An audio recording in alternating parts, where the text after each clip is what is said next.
काफ़ी जीत हो रहा है आरजेडी और जेएमएम।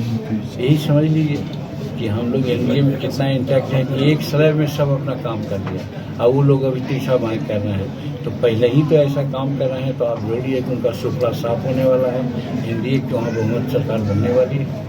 ये सर भागलपुर में मूर्ति भी खंडित हुआ है जिसके चलते बवाल हुआ है। देखिए, मूर्ति विखंडित होने की बात जब आती है, कुछ समाज के लोग डिसजेंटल टाइप के लोग होते हैं, जानबूझ करके समाज में अव्यवस्था फैलाना चाहते हैं, वही लोग ऐसा करते हैं। उस पर सरकार सशक्त है, सरकार काफ़ी निगरानी रखती है और हम समझते हैं कि वहाँ की घटना की जांच करवा करके जो इसके लिए जवाबदेह है उसके खिलाफ समुचित कार्रवाई करेगी सरकार, ऐसा हमको विश्वास है। गिरिराज सिंह यात्रा निकाल रहे हैं और सीमांचल में कह रहे हैं कि यहाँ एनआरसी लागू होना चाहिए। देखिए, यात्रा सभी लोग निकालते हैं, सभी लोग अपनी अपनी बात करते हैं, तो यात्रा निकालने पर हमारी कोई आपत्ति नहीं है। सब कोई अपने अपने ढंग से लोग अपने लोगों को एकत्र करना चाहते हैं। तो गिरिराज से अगर कर रहे हैं तो हम उसकी भर्त्सना नहीं कर सकते हैं, हम कर सकते हैं कि सबका अधिकार है। रही बात एनआरसी करने की बात है, तो एक बार सोचना पड़ेगा, चाहे असम हो चाहे हमारा किशनगंज इलाका हो, इस समय जो घुसपैठियाँ हैं वो तो है।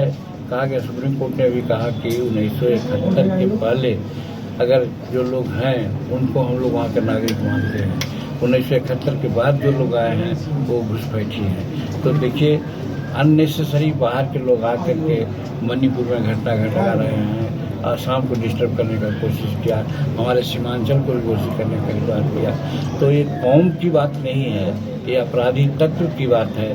तो हम समझते हैं जो बाहर से घुसपैठी आते हैं, आज बिहार में करोड़ों लोग बांग्लादेशी लोग क्यों हैं यहाँ भाई, बांग्लादेश में अपना देश में जाए। 1971 के पहले जो है उनको तो मैंने मान लिया, हम लोग तुम्हारी सरकार मान ली, लेकिन 1971 के बाद है उनको तो जाना चाहिए।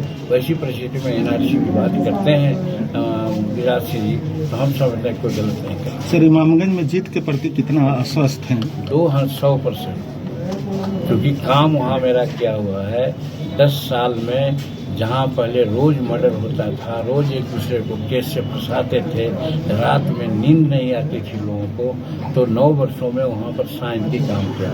शांति काम करके वहाँ 24-25 को ऐसे पुल, जहाँ पुल लोग दर्शन नहीं करते थे वो बनाया, सैकड़ों सड़कें बनाई है और समाज में मिल करके सब लोगों से संबंध स्थापित करके मिलजुल करके सब लोगों को एक करने का प्रयास किया है। तो आखिर क्या छत्र को चाहिए? और जो दूसरा लोग अगर जो सामने कैंडिडेट हैं वो लोग, वहाँ की जनता इतना कमज़ोर सोचने वाली नहीं है कि जो 10 वर्ष या नया कैंडिडेट है या जिसका पुश्तैनी राजनीति है वो सक्षम रूप में सेवा कर सकेगा या कर सके कि जो अभी नौसिखुआ है वो करेंगे। तो वैसी परिस्थिति में इमामगंज की जनता हिंदुस्तानी अवाम मोर्चा सेक्युलर के कैंडिडेट दीपा को बहुत भारी बहुमत से लोग जिताने जा रहे हैं, ऐसा हमें समझता हूँ। हमसे जुड़े रहने के लिए हमारे YouTube चैनल को सब्सक्राइब करें और नई वीडियो की नोटिफिकेशन के लिए बेल आइकॉन को दबाएं। अगर आप ये वीडियो Facebook पर देख रहे हैं तो लाइक जरूर करें और ज्यादा से ज्यादा शेयर करें। धन्यवाद।